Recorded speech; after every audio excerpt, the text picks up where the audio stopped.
रुको वासुदेव, मुझे जाने से पहले केवल एक प्रश्न का उत्तर चाहिए। यह शब्द सुनकर स्वयं श्री कृष्ण के कदम रुक गए। कुरुक्षेत्र का युद्ध समाप्त हुए कई दिन बीत चुके थे। हस्तिनापुर में विजय का उत्सव था, लेकिन एक व्यक्ति ऐसा था जो न विजय चाहता था और न मृत्यु। वह था द्रोणाचार्य का पुत्र अश्वत्थामा।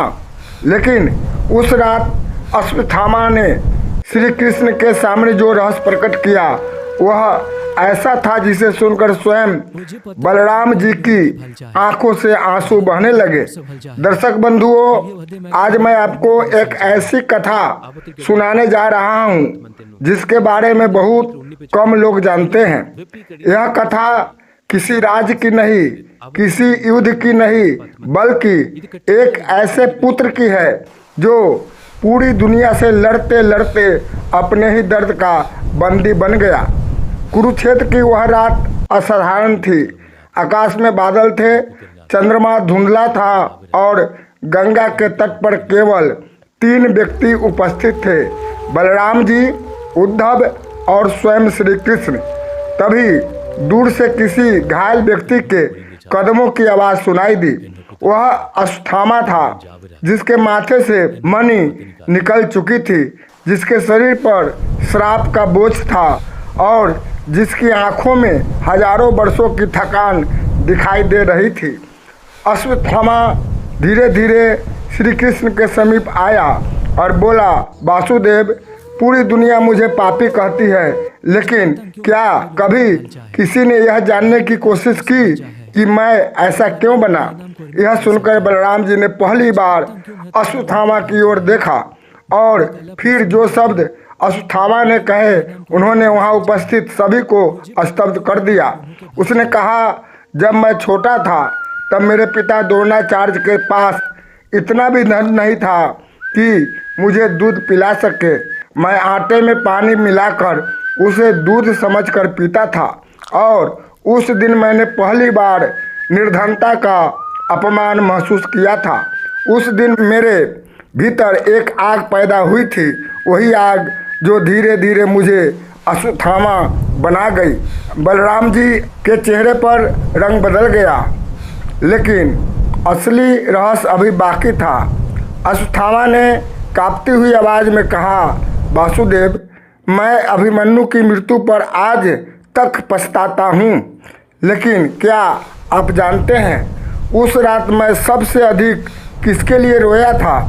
श्री कृष्ण शांत थे। उन्होंने पूछा, किसके लिए अश्वत्थामा? अश्वत्थामा की आंखों में आंसू बहने लगे। उसने कहा, अपने पिता के लिए नहीं, अपने मित्र दुर्योधन के लिए नहीं, मैं उस बालक के लिए रोया था जो कभी आटे का दूध पीकर खुश हो जाता था, क्योंकि उसी बालक को मैंने अपने क्रोध में कहीं खो दिया।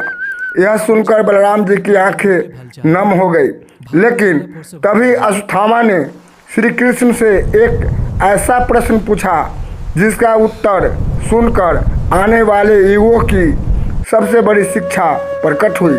उसने कहा, वासुदेव, अगर किसी मनुष्य का सबसे बड़ा शत्रु उसका क्रोध नहीं बल्कि उसका अकेलापन हो तो वह उससे कैसे जीते? यह सुनकर श्री कृष्ण कुछ क्षण मौन रहे और उनकी वह मौन मुस्कान आने वाले शब्दों से भी अधिक गहरी थी। लेकिन मित्रों, श्री कृष्ण ने उस रात जो उत्तर दिया उसे सुनने के बाद अश्वत्थामा के चेहरे पर हजारों वर्षों बाद पहली बार शांति दिखाई दी।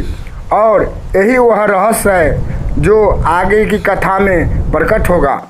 अश्वत्थामा का प्रश्न सुनकर कुछ क्षणों के लिए गंगा तट पर गहरा मौन छा गया। हवा की गति जैसे थम गई थी। बलराम जी की आंखें श्री कृष्ण के चेहरे पर टिक गई। उद्धव भी जानना चाहते थे कि आज वासुदेव क्या उत्तर देंगे। श्री कृष्ण ने धीरे से कहा, अश्वत्थामा, मनुष्य का सबसे बड़ा शत्रु क्रोध नहीं होता। क्रोध तो केवल धुआं है। असली आग तो वह पीड़ा होती है जिसे मनुष्य वर्षों तक अपने भीतर छिपाए रखता है। अश्वत्थामा की आंखों में आश्चर्य था। श्री कृष्ण बोले, जिस दिन तूने अपने अपमान को अपने अस्तित्व से जोड़ लिया, उसी दिन तूने अपने भीतर के बालक को अकेला छोड़ दिया। और जब भीतर का बालक अकेला हो जाता है तब मनुष्य संसार से लड़ने लगता है। इतना सुनते ही अश्वत्थामा की आंखों से आंसू बहने लगे। उसने कांपती आवाज में कहा, वासुदेव, क्या मेरे लिए अब भी मुक्ति संभव है? श्री कृष्ण मुस्कुराए।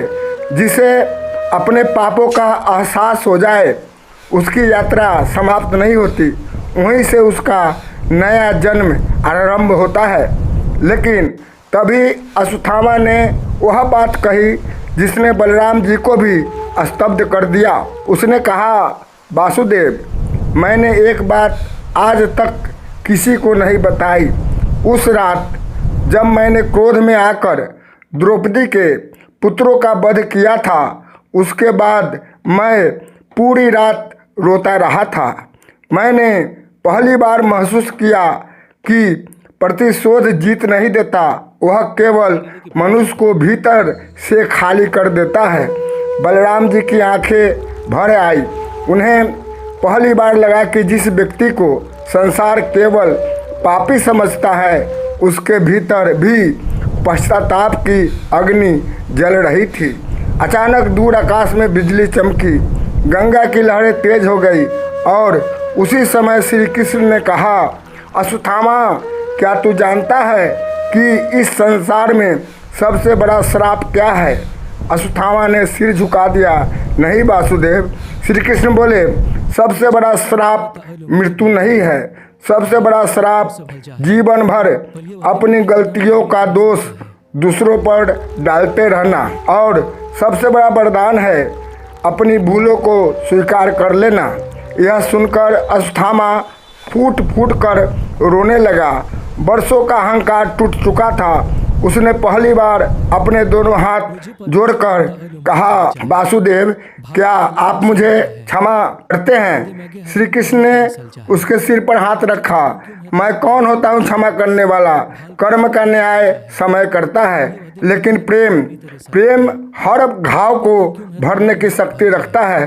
तभी उद्धव ने देखा श्री कृष्ण की आंखों में भी नमी थी। उद्धव ने आश्चर्य से पूछा, प्रभु, आप रो रहे हैं? श्री कृष्ण ने आकाश की ओर देखते हुए कहा, उद्धव, जब कोई मनुष्य अपने भीतर के अंधकार को पहचान लेता है तब देवता भी प्रसन्न होते हैं, और जब कोई आत्मा अपने अहंकार को छोड़ देती है तब ब्रह्मांड में करुणा बहने लगती है।